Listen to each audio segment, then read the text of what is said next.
On November 25th, 2024, Donald Trump took to Truth Social to declare his plans for implementing a blanket 25% tariff on all goods coming in from Canada and Mexico.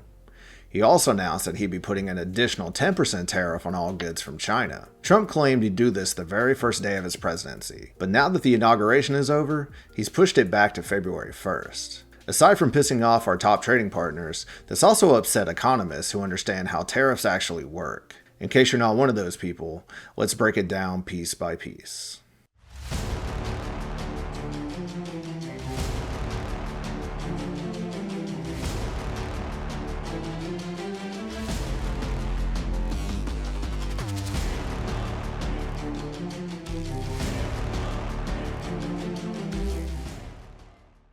In the simplest terms, a tariff is a tax imposed by a government on goods that move across its country's borders.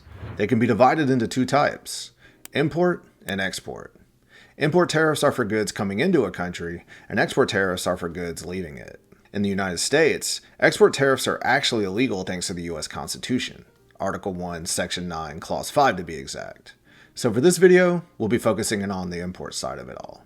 When a company imports a good into the United States, the US government may charge them what's known as a tariff or duty, depending on what the item is they're bringing in.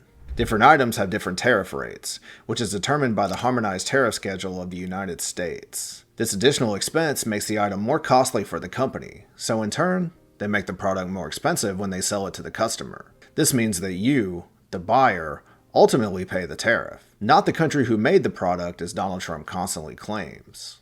The US has a long history with tariffs. In fact, 1 year after the Constitution was ratified, the Tariff Act of 1789 was signed by George Washington in order to use them as a source of funding for the new government. Income taxes wouldn't really be a thing until the 16th Amendment was passed in 1909, so tariffs remained a large source of revenue for the US government all the way until the early 20th century. Know what else happened in the early 20th century?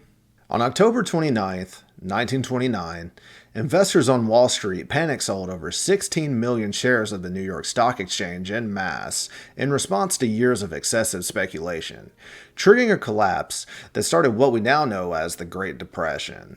In response, Reed Smoot and Willis Hawley put their Republican heads together and drew up the Tariff Act of 1930. These two geniuses somehow concluded that the best way to help alleviate Americans during the biggest affordability crisis in US history was to raise prices on more than 20,000 goods, including food. Needless to say, this didn't go well.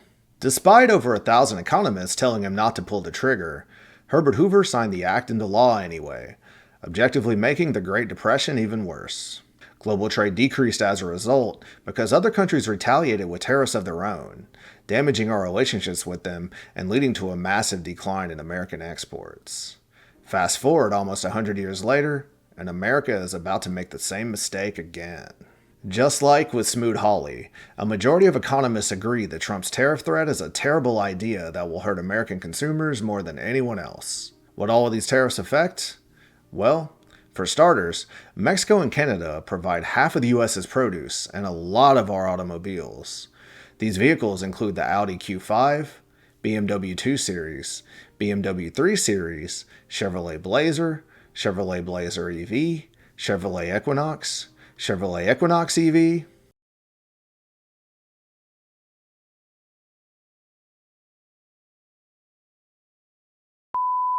so if you're in the market for a new vehicle, you may want to do it before January is over.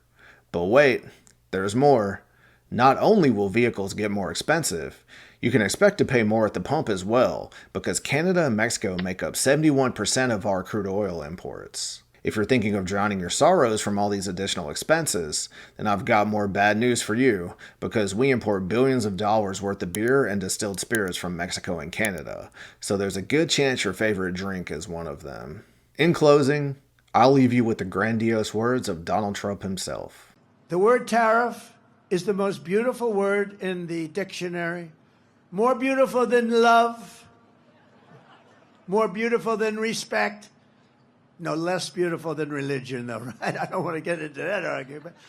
But the word tariff is the most beautiful word in the dictionary. Remember that. It's going to make our country rich.